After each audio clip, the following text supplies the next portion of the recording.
Olá, boa tarde. Boa tarde. Seja bem-vinda, bem-vindo ao Jornal da Tarde.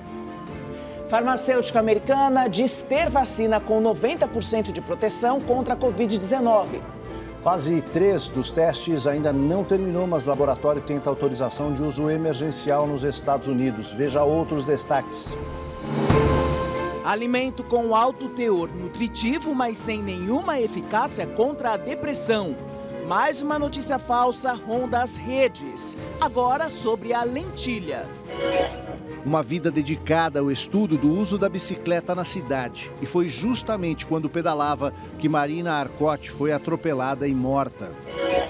Estado do Amapá segue com fornecimento de energia elétrica e água irregular. Final de semana foi de decisões judiciais e manifestações. 2 dias depois do anúncio do resultado da eleição americana, Donald Trump se nega a começar a transição e Bolsonaro silencia ao lado de China e Rússia. Bolívia já tem novo presidente. Com vitória acachapante no primeiro turno, partido afastado do poder no ano passado, sob acusação de fraude eleitoral, retoma os rumos do país vizinho. E os inconscientes revelados, o racismo cordial do Brasil.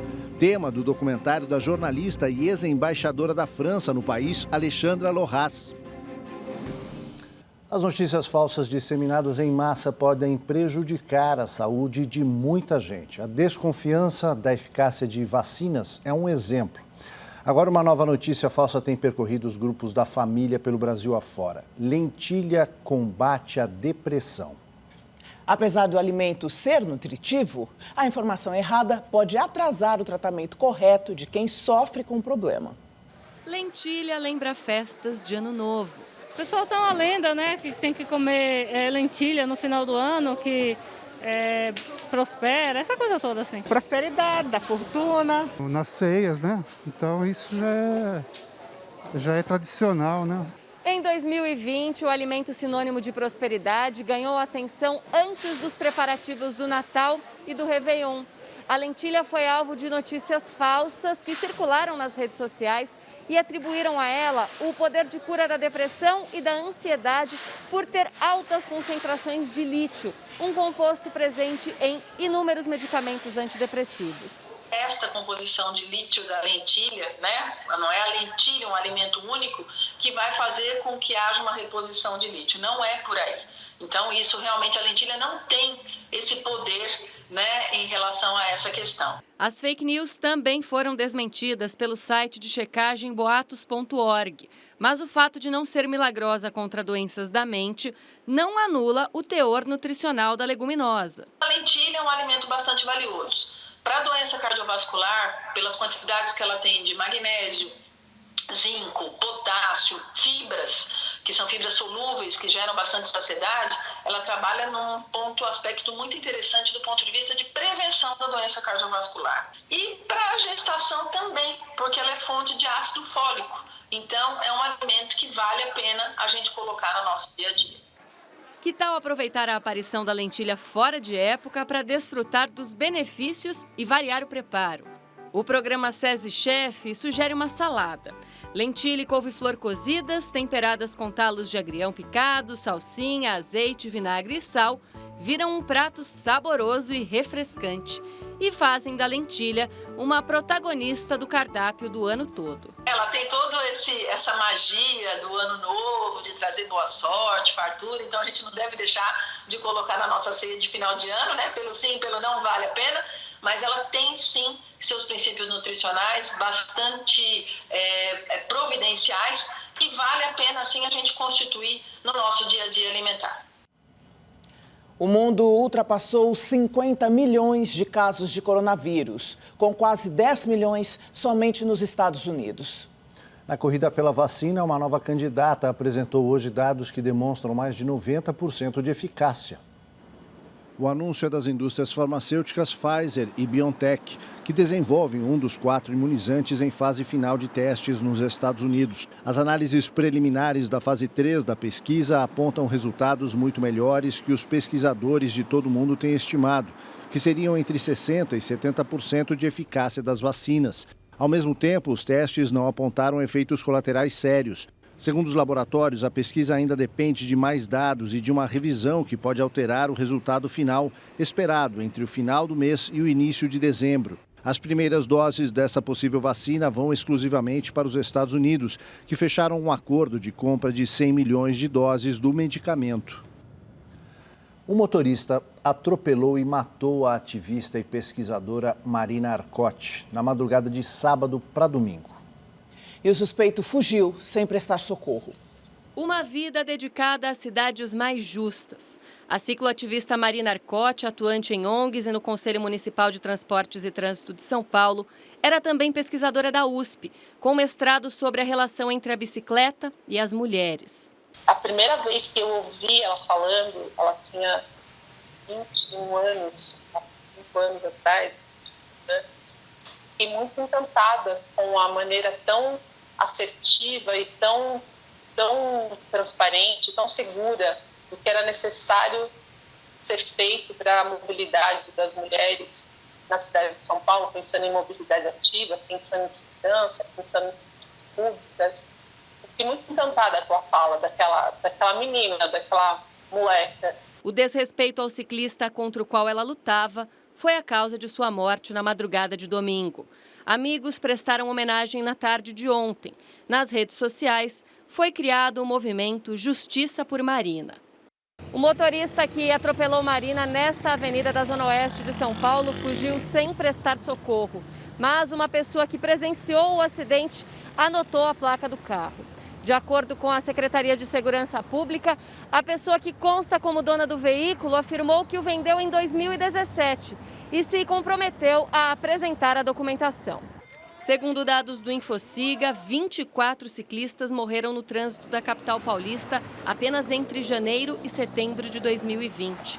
Além de punição para o responsável pela morte de Marina, ativistas clamam por mudanças no desenho urbano que ajudem a diminuir os riscos de acidentes.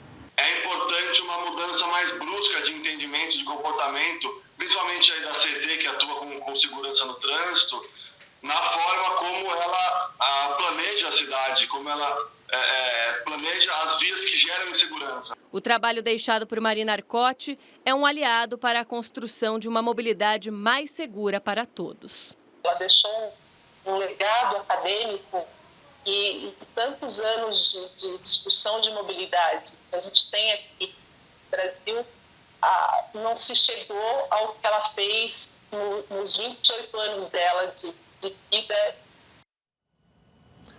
A Prefeitura de São Paulo informa que lamenta a morte da pesquisadora, que ampliou recentemente em 30 quilômetros as conexões cicloviárias, que promove ações educativas e de conscientização, como melhorias na sinalização de trânsito e ampliação da fiscalização. A batalha para o retorno da distribuição de energia elétrica no Amapá tomou o fim de semana com decisões judiciais e manifestações públicas. O serviço ainda não foi normalizado. A Justiça Federal determinou no domingo que a empresa Isolux restabeleça o serviço em até 3 dias. A companhia privada controlada pela Gemini Energia era responsável pela manutenção da subestação que pegou fogo e causou o apagão na última terça. Desde a semana passada, a estatal Eletronorte, braço da Eletrobras, assumiu a distribuição na região. Há uma investigação em curso para descobrir as causas do acidente e se houve responsabilidade ou omissão das entidades responsáveis pela distribuição de energia no estado. Na noite em que a transmissão foi interrompida, havia uma tempestade perto da subestação. Atualmente, cerca de 70% da rede elétrica está funcionando. A capital Macapá e as outras 12 cidades atingidas pelo apagão têm desde o fim de semana um rodízio de distribuição por bairros para não sobrecarregar o sistema. O governo federal busca retomar a energia enviando geradores termoelétricos temporários e, ao mesmo tempo, aumentando a capacidade da usina Quaraci Nunes. Durante o fim de semana, a Polícia Militar do Estado registrou cerca de 20 protestos pedindo o retorno da eletricidade no local.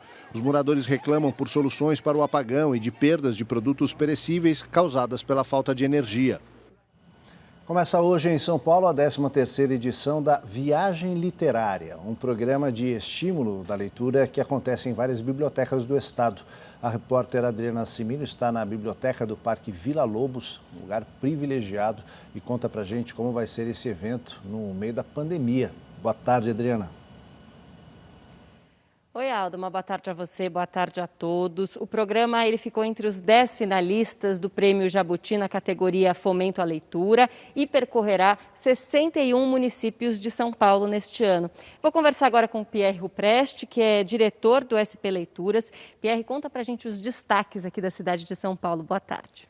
Boa tarde. De fato, essa semana começa o programa e já essa semana aqui na Biblioteca Vila Lobos, na quinta-feira, nós vamos ter o poeta Ronald Augusto, às 10 da manhã com uma oficina e às 15 da tarde, às 15 horas, com um bate-papo com os leitores. E na sexta-feira, na Biblioteca de São Paulo, no Carandiru, com o Chacal.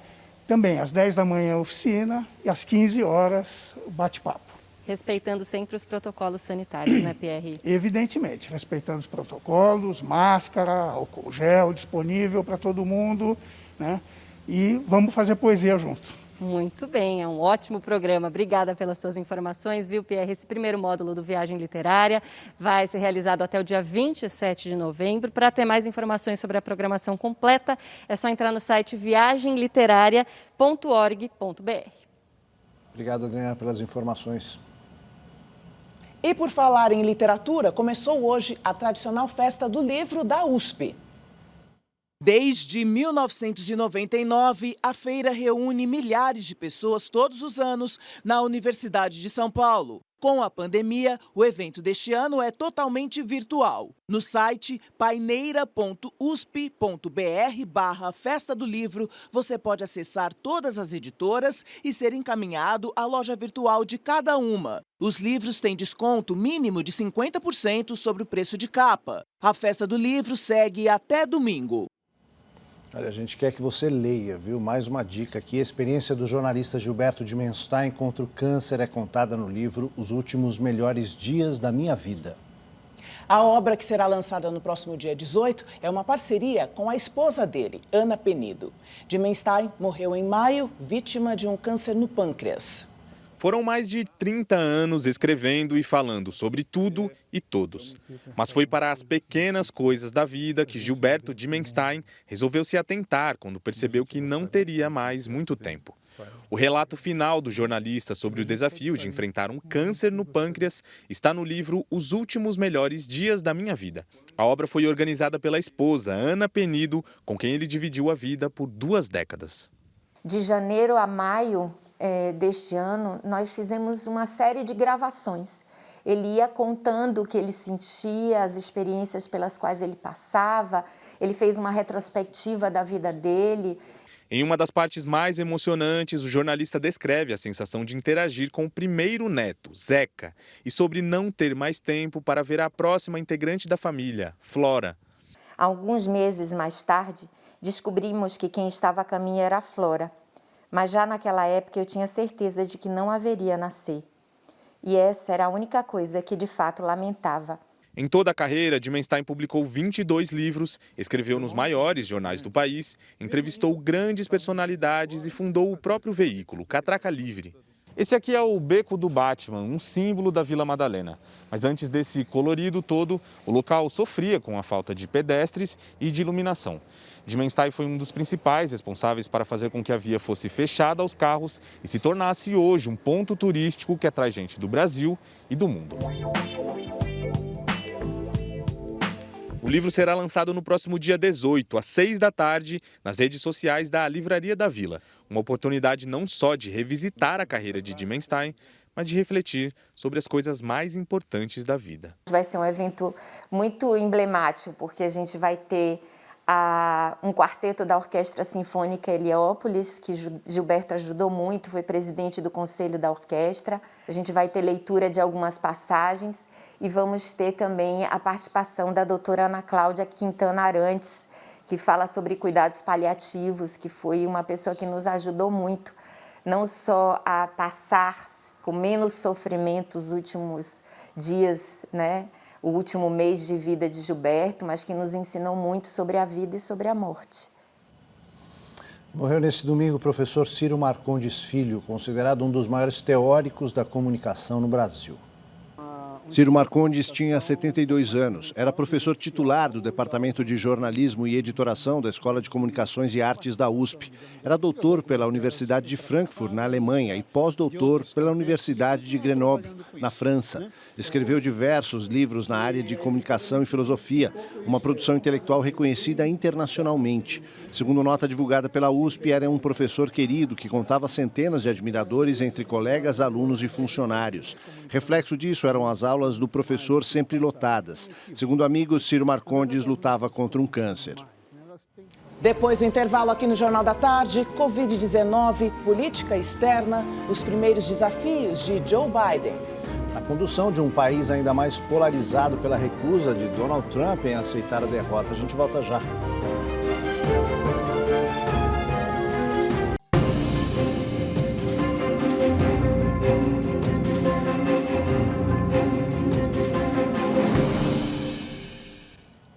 Joe Biden promete uma transição pacífica no governo norte-americano, apesar do atual presidente, Donald Trump, continuar recusando aceitar a derrota. O democrata Joe Biden foi anunciado como vencedor das eleições porque já ultrapassou mais do que os 270 votos necessários no colégio eleitoral. Mas, segundo o calendário eleitoral norte-americano, só a partir de 14 de dezembro, quando os representantes dos estados escolhem os candidatos mais votados em seus territórios, Biden poderá, de fato, ser considerado presidente eleito. A vitória de Biden foi declarada pelas grandes redes de TV dos Estados Unidos após o resultado na Pensilvânia. E durante uma festa da vitória, no sábado, em sua cidade natal, Wilmington, Biden prometeu que será um presidente que buscará unificar e não dividir. Afirmou que não vê estados vermelhos ou azuis, só vê os Estados Unidos. E disse que ficou surpreso ao ver as comemorações e a explosão de alegria após sua vitória em todo o país. Biden já lançou um site para apresentar propostas para a transição com a ajuda de uma força-tarefa. 4 eixos já foram definidos: Covid-19, recuperação econômica, equidade racial e mudanças climáticas.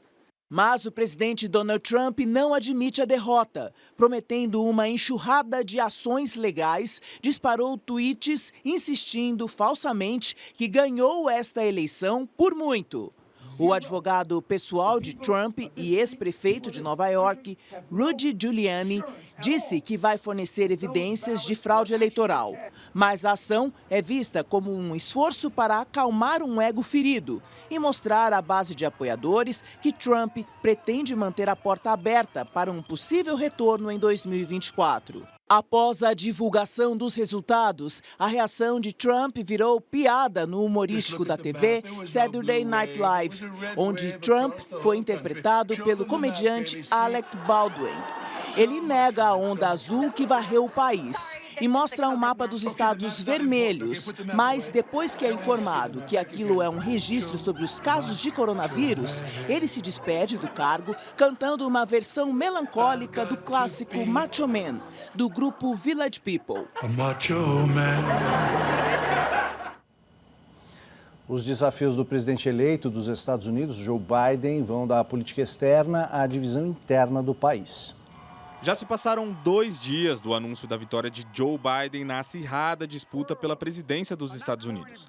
Mesmo assim, o atual ocupante da Casa Branca, Donald Trump, não reconhece o resultado. A estratégia de judicializar a questão pode durar ainda algumas semanas. Mesmo que ele consiga reverter em algum estado, pela contagem que a gente tem até o momento, o Biden ainda assim ganharia os 270 delegados. Então começa a surgir dentro do Partido Republicano, dentro de alguns auxiliares e assessores do Trump, a pressão para que ele mude de posicionamento e aceite a vitória do Biden, exatamente para não correr o risco de perder e se desgastar ainda mais. Outro desafio de Joe Biden será governar um país dividido. O tom conciliador será fundamental para evitar atos de violência de apoiadores de Trump. O trumpismo, quer dizer, o nacional-populismo, essas medidas muito extremadas, né, contra a imigração, a favor do porte de armas, enfim, toda essa agenda do Trump, ela teve um apoio muito grande, né? Todo mundo se surpreendeu com a pequena diferença que houve entre o Partido Democrata e o Partido Republicano nos estados. As negociações no Congresso são outro ponto que vai merecer esforços extras. Biden terá que atrair os moderados republicanos e conciliar interesses.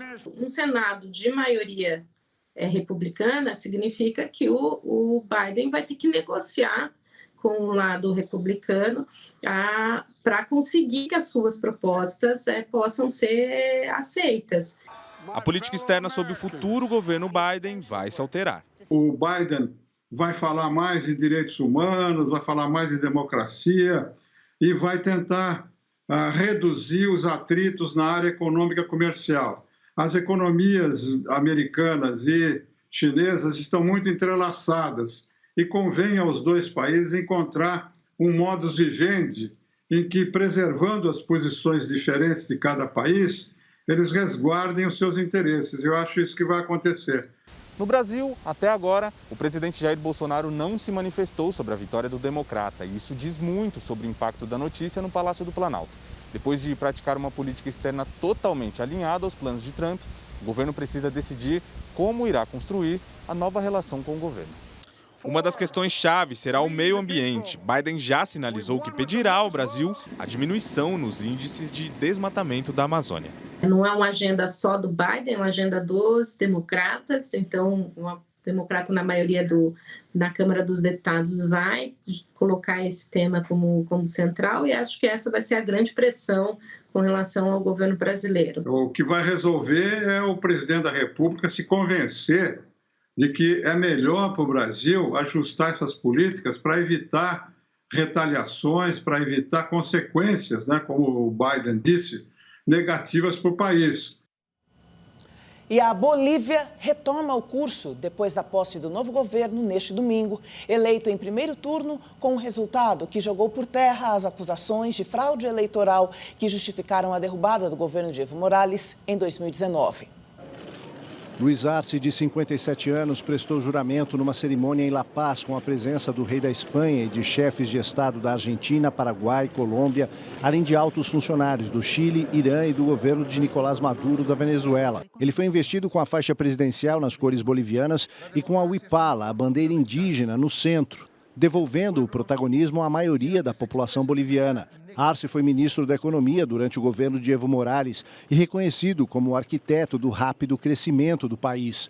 Agora, ele deve dar continuidade ao trabalho interrompido no ano passado, depois que o governo foi acusado falsamente de fraude nas eleições com a participação da Organização dos Estados Americanos. Os meses de confronto entre apoiadores, opositores e tropas governistas golpistas vão custar caro à recuperação econômica e social do país. A pandemia será outro desafio. O coronavírus já atingiu mais de 140 mil bolivianos e deixou quase 9 mil mortos. Evo Morales, que liderou o país por quase 14 anos como primeiro presidente indígena e não deve ter participação direta no novo governo, volta para a Bolívia ainda hoje, depois de passar meses exilado por causa das acusações de fraude eleitoral.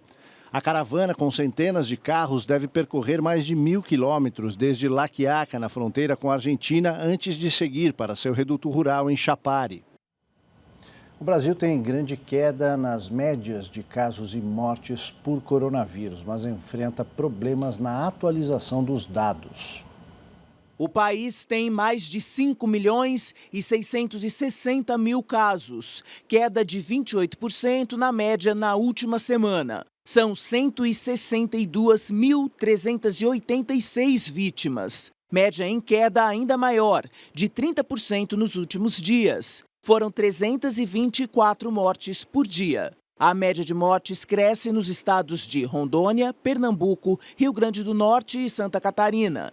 Mas os dados não estão completamente atualizados, porque alguns estados não conseguem totalizar os últimos casos, como São Paulo, que ainda mantém os números de sexta-feira. A Secretaria de Saúde informa que não consegue acesso aos dados do sistema do Ministério da Saúde. A seguir, os estados com mais registros são Minas Gerais, com quase 370 mil, Bahia, com 363 mil, Rio de Janeiro, com 316 mil e Ceará, com 278 mil. Na região sul, Santa Catarina tem mais casos. No Centro-Oeste, o principal foco está em Goiás. E na região norte, o estado mais atingido é o Pará. Segundo o Ministério da Saúde, até ontem eram 364 mil pacientes em acompanhamento e mais de 5 milhões e 64 mil recuperados. O Ministério da Saúde informou que desde a semana passada tem problemas com vírus na rede e que está trabalhando para normalizar o portal com as informações sobre a pandemia. O governo de São Paulo mostra as novas instalações da fábrica da vacina Coronavac no Instituto Butantan. Mais informações com a repórter Maria Manso. Boa tarde, Maria. Boa tarde, Joyce. Boa tarde a todos. O governador, a equipe de governo e também o doutor Dimas Covas, responsável pelo Instituto Butantan, já estão aqui posicionados. Hoje a entrevista coletiva não é no Palácio dos Bandeirantes, é direto aqui no Instituto Butantan, exatamente porque eles já foram visitar as obras dessa nova fábrica. Ela vai usar um galpão que já existia, por isso foram demolidas todas as divisórias, o terreno também foi limpado e hoje, para marcar o início das obras, de fato, o governador e a equipe de governo estão aqui no Instituto Butantan. Essa fábrica vai ter a capacidade de produzir 1 milhão de doses da Coronavac por dia para vacinar, para imunizar 80% da população do estado de São Paulo. Essas obras vão ser feitas com 130 milhões de reais de doações que o governo conseguiu, mas eles ainda querem chegar a 130 milhões. A nova fábrica, pela previsão, vai ser entregue em setembro de 2021. Daqui a pouco a gente volta com outras informações. Joyce. Ok, obrigada, Maria Manso, pelas informações. Boa tarde. O corpo da cantora Vanusa será enterrado nesta tarde em São Paulo. Ela morreu na madrugada de ontem, vítima de insuficiência respiratória. Mas que me importa? Nascida em Cruzeiro, interior de São Paulo, Vanusa foi criada em Minas Gerais. Começou a cantar em bailes na adolescência e acabou convidada a voltar para São Paulo. Na década de 60, passou a participar de programas de televisão. O primeiro álbum, Vanusa, foi lançado em 1968. Um dos maiores sucessos foi em 1973, a música Manhãs de Setembro.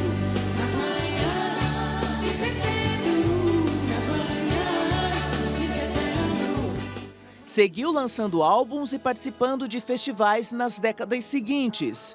Em 1997, publicou a autobiografia Vanusa, a vida não pode ser só isso.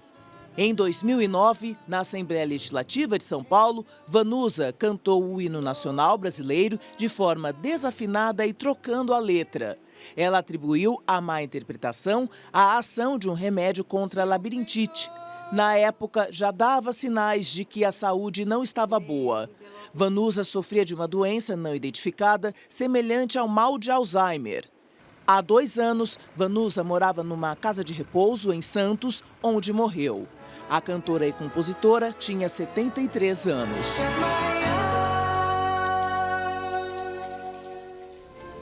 E depois do intervalo, na entrevista de hoje...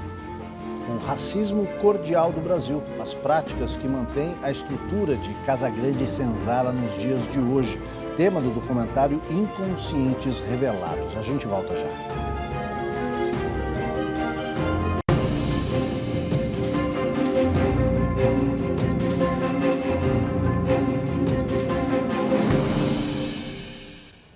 O racismo no Brasil é mais profundo do que muitos percebem. O olhar atento de quem chega do exterior ajuda a revelar a violência nada sutil de práticas cotidianas. A ex-embaixadora da França no país e jornalista Alexandra Lohas, apoiada por um coletivo de comunicadores negros, realizou um documentário para jogar luz sobre o que muitos fingem não ver. Eu conversei com ela sobre o Inconscientes Revelados, que você poderá ver no Dia da Consciência Negra, em 20 de novembro, pelo YouTube. Alexandra Lohas, Inconscientes Revelados. Você traz neste filme a visão de quem vem de fora ao Brasil. uma ideia de uma democracia racial. E aí o que você encontra aqui é algo diferente. É isso que te motiva para fazer esse documentário? Boa tarde. A verdade, o que explica esse trabalho é ter chegado num país que se chama o país da democracia racial, onde tinha escutado que não existia mais racismo, que por ter um povo tão miscigenado, tinha uma narrativa de que estava tudo resolvido. E quando eu cheguei no Brasil, percebi uma apartheid, uma segregação cordial, extremamente forte, com um genocídio da população negra, que faz que o Brasil é o país que mais mata jovens negros no século XXI. 2 a 3 vezes mais mortos que na guerra da Síria ou da Líbia. Esses números são da Amnistia Internacional. Tem um genocídio acontecendo no Brasil que é totalmente silenciado pela mídia brasileira, nacional e internacional, que faz que tem quase 800 mil jovens negros por média de 21 anos que morreram entre 2001 e 2015. E eu quis relatar esse genocídio, essa apartheid, essa segregação que faz que nossos corpos negros no Brasil não são tratados com a mesma dignidade que corpos brancos. Como também podemos olhar por o Brasil ter sido o país que mais escravizou, que se baseou em cima de explorar, de violentar, de escravizar milhões de pessoas negras durante quase 400 anos. Isso é a base da cultura brasileira. E hoje, se olhamos a Lei Áurea, faz que nós negros somos gente no Brasil só há 132 anos. Mas será que ainda somos gente, somos considerados com dignidade e respeito como as pessoas brancas? Alexandra, o teu filme, ele escancara a naturalização disso. Ele combate a naturalização de todo esse cenário que você trouxe para nós aqui. Como é que essa naturalização dificulta a superação do problema? O que a naturalização faz é que temos uma narrativa de ser num país igualitário, num país democrático. Mas eu gosto de questionar as instituições. Se somos numa democracia, por que temos menos de 1% de negros no governo, no Senado, no Congresso, nos boards executivos das empresas? Na mídia temos só 4%. Sempre no relato da faxineira ou do traficante de droga. Então, temos que perceber o quanto essa narrativa da inferiorização dos negros continua de forma muito escancarada. E para mim, o racismo no Brasil não é velado. Ele está em tudo. Entrar numa loja de brinquedos, que seja em Salvador ou em Curitiba, e não achar um super-herói negro nacional, isso é racismo, porque estamos no país que tem a segunda maior população negra do mundo, depois da Nigéria, com 118 milhões de negros no Brasil, que somem 56% da população brasileira. E não ter assim, representatividade na base da infância, nos brinquedos, nos desenhos animados. Isso é uma forma sofisticada de continuar uma segregação e uma apartheid que eu chamo de cordial. Aqui, a estrutura dessa apartheid ela é tão enraizada na cultura que não precisa ter uma placa entrada para os brancos ou entrada para os negros nos shoppings de luxo do Brasil. O negro sabe que ele não pertence a esses espaços, então ele não vai para esses espaços. E o branco se acomoda de sentar em todos os espaços, que seja da universidade, das multinacionais, dos restaurantes, sem olhar por onde estão esses 56% de negros. Alexandra, nesse documentário você se aproxima de algumas personalidades, alguns personagens do cotidiano da vida pública, seja da área intelectual, seja também do poder público, das empresas. Como é que foi a seleção desses personagens? Qual é o critério para que eles entrem nesse trabalho? Eu quis convidar os intelectuais e acadêmicos negros, pessoas de sucesso negras, para justamente demonstrar que o problema do Brasil não é a educação. Porque sempre escutou, mas o problema, Alexandra, não é o racismo, é a educação, como se faltasse educação para os negros. Não, nós negros da classe A e com doutorados e mestrados, experimentamos o racismo cada dia, em cada esquina. Então, o racismo não some quando nos formamos, ou quando vamos estudar nas melhores universidades, quando falamos inglês, quando moramos em Jardim Europa, o racismo continua. Então, isso eu queria demonstrar, que precisamos também pensar que o problema do negro no Brasil seja econômico-social. Claro que tem um grande problema econômico-social, com certeza, mas não só. Esse não é só a forma de ostracizar ou de colocar do lado. Eu venho contando, como consuleza da França, quando eu cheguei no Brasil, eu recebia mais de 6.000 pessoas por ano na residência consular. E o protocolo francês fazia questão de eu ficar na entrada para dar a bem-vinda aos convidados do consulado. Quantas vezes pessoas passaram na frente de mim achando que era empregada doméstica da residência consular? E também, se eu fosse, gostaria de não ser invisível. Por isso que temos que ter a coragem de tratar esse assunto com seriedade e precisamos enxergar que é o maior problema do Brasil até hoje e atrapalha o desenvolvimento do Brasil. Alessandra, como as pessoas podem assistir o teu documentário? A única oportunidade de poder assistir o filme nesse próximo ano é dia 20 de novembro. Durante 24 horas vamos liberar o acesso. É só entrar no YouTube e procurar Inconscientes Revelados. Alexandra Loras, você vai conseguir, assim, quando quiser, durante essas 24 horas, assistir esse filme. Alexandra Loras, muito obrigado pela tua participação aqui no Jornal da Tarde, obrigado pela tua contribuição a esse debate, a essa evolução como país que a gente precisa fazer. Até uma próxima. Muito obrigada. Realmente é uma linda oportunidade de poder exercer meu lugar de fala e trazer minha sementinha de conscientização para nossa sociedade evoluir. Muito obrigada por nos dar voz e esse espaço de fala. O Jornal da Tarde termina aqui. Se você mora fora de São Paulo, segue agora com a programação da sua emissora local.